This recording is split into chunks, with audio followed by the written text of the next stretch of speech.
There are quite a lot of holy wells around the village and parish of Blackwater. At the very top of the parish, in the townsland of Ballinaghown, there has to be one of the nicest wells that I've seen. It's a fantastic location, and it's called Tornavia. Um, it's just here, and Eugene Murphy took me to it. Um, what's really interesting about this particular well, it's remote. It was also used, Eugene said, as a place to say mass during penal times. And his own father used to call it a mass parlour.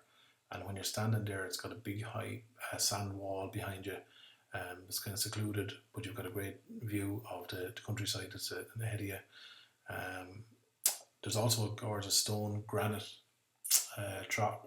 font there, which would have been used at the well. Um, it's quite a lesser well known well around the parish. There are two other ones that are relatively close by, and if we zoom across, they're in the townland of Kilnew. There's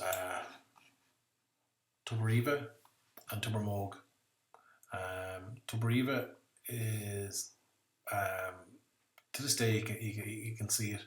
It's just across the road from the entrance to the golf course. Eugene says a lot of local people call that Tubermogue, but yeah, as you can see in the map, it's Tuberiba is the one that's here close to the golf course, and Tubermogue is further down here, just across the field. This well is clear to see today. There's a few flags climbing up into it, and someone's covered it over with a bit of metal lid and a bit of plastic to help save it, protect it from the elements. If you walk across the field, you'll actually there's a bit of an overgrown area, and again Eugene cut down some briars, and we kind of went in and had a look, and you can see a little ring of stones or a little line of stones where Tubermogue stands today. Also in the townland of Goran, there's also St Thomas as well, and again if we click on the historic maps, we can find that as well, and that's just here. So again, if you come back down from the golf course, come back down onto the Ballyvalden crossroads, the main road there, and it's just up here on the left hand side. There's a house here now called Sandy Well, and the well is just located in there at the back.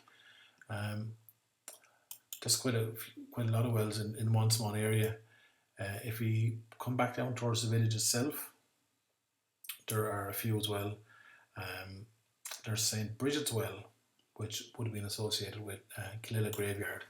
And if we would zoom in here, we can see where the well was marked on the map. It's just here.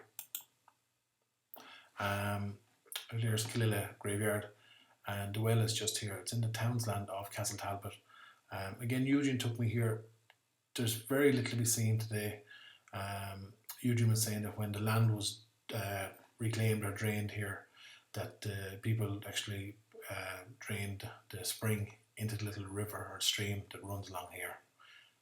So there's very little to see. There's a stone or two that would have been used in the well, can be seen in the ditch here, but that's all. Further down, actually in Ballyconnegar, there's a well that was blessed. Johnny Cullen was saying it was just a normal well that was blessed, but people still called it a holy well. That's down here towards Ballyconnegar Upper.